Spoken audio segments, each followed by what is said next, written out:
don't get it. They think that we can borrow and tax more and spend more and get us out of this problem. And no, they're obviously digging us into a deeper, darker hole, and that is insane.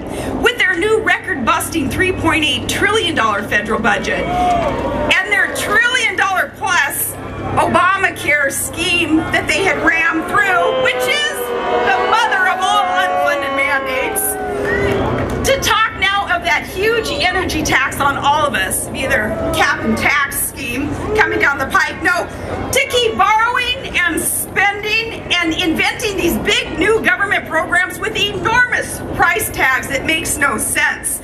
There is no way to pay for any of this except to see your taxes rise. Either the states or the Fed will have to raise taxes, digging us further into debt, selfishly sticking our kids and our grandkids with the bill. And that is stealing from them. It is stealing opportunity in this land of opportunity. It's immoral, it's not right, and we're not going to stand for it anymore.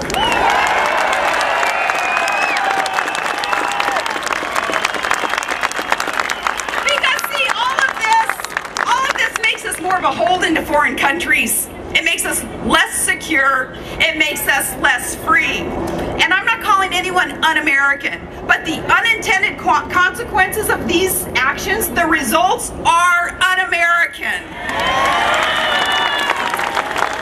Is that what Barack Obama meant when he promised the nation that they would fundamentally transform America? He warned us with a playbook that sure seems to me like it's all Alinsky all the time. Is this what their change is all about? I want to tell them, nah, you know, we'll keep clinging to our Constitution and our guns and religion, and you can keep the change.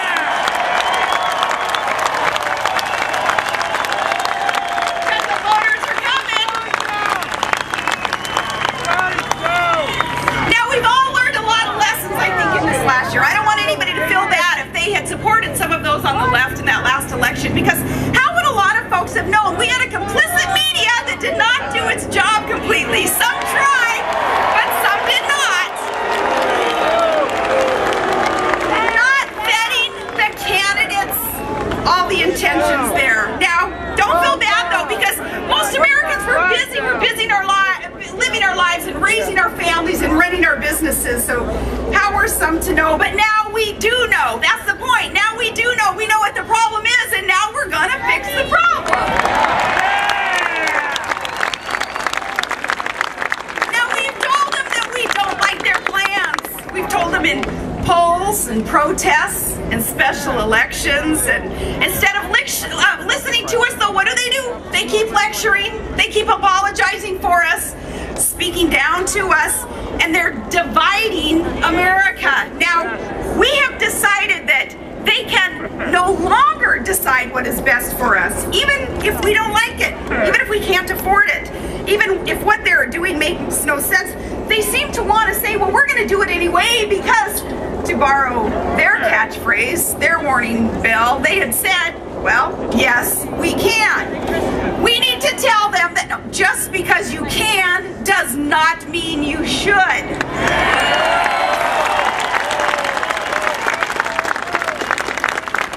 So folks, from now until November, when they say, yes, we can, we're going to all say, oh, no, you don't.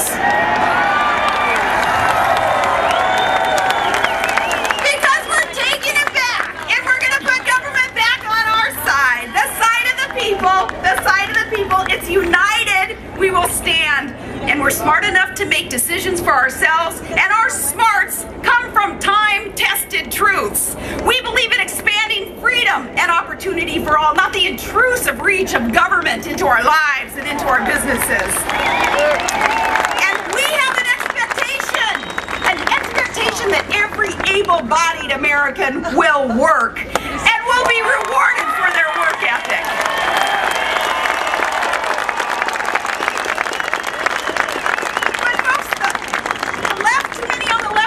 It that way. What we have here is a difference in worldview, a difference of opinion. And I guess that's okay, because that's nothing that a good old-fashioned election can't fix. And we can't wait seen this fundamental transformation. We have witnessed progressive steps towards national insolvency and an Obama doctrine that is alienating our allies. These fundamental changes with healthcare and insurance, the nation's entire financial sector, student loans and the auto industry, even Congress's congressional duties and responsibilities in our republic. These have been radical changes. John Voight said the other day that, no, we have got to be united, folks, to take this back, because what's next in Washington? Picking and choosing more winners and losers in energy, maybe in media? We can't afford this, because see, all these things help build up cornerstones in our economy and in our democracy. And these are the things that so many of these aspects of the private sector can certainly be run better if government would just get out of the way.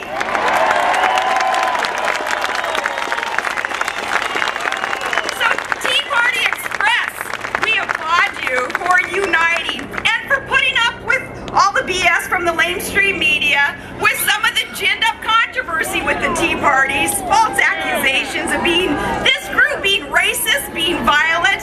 Thank you to the Tea Party Express for putting up with that and still uniting Americans from all walks of life. All walks of life are here.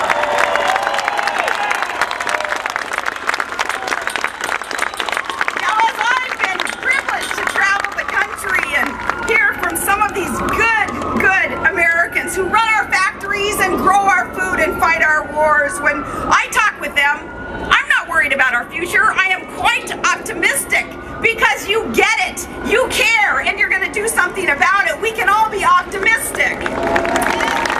If you know where to look, there are signs of real hope all over this country. Everyday Americans are working hard to get us back on the right track. Patriots are standing up and speaking out, and neighbors are voluntarily helping neighbors. They're giving till it hurts, and they're not seeking titles or publicity for helping one another in this great country. Folks are giving till it hurts. And entrepreneurs and small business owners, they're working so hard despite what government is doing to us to grow our economy one dream, one job, one person at a time. That's a united America. And there are a lot of common sense conservative candidates ready to put it all on the line in 2010. There are even hopeful signs in Washington, because believe it or not, even there are some common sense conservative leaders who know that we can't spend our way out of these problems. And these are leaders who aren't afraid to make tough choices. And many of them too, and I think many of them would admit, they too, over this past year and a half, they've learned their lessons. These good folks believe what Reagan believed when he said, there are no easy answers, but there are simple answers. We just need the moral courage to do what we know is right.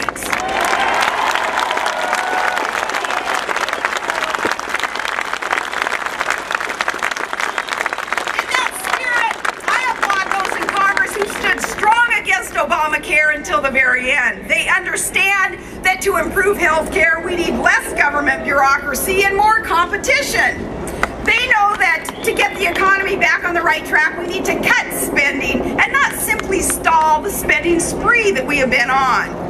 Now, we need Congress to hear us when we say, please, those in those positions of power and authority that cast the votes, starve the beast. Don't perpetuate the problem.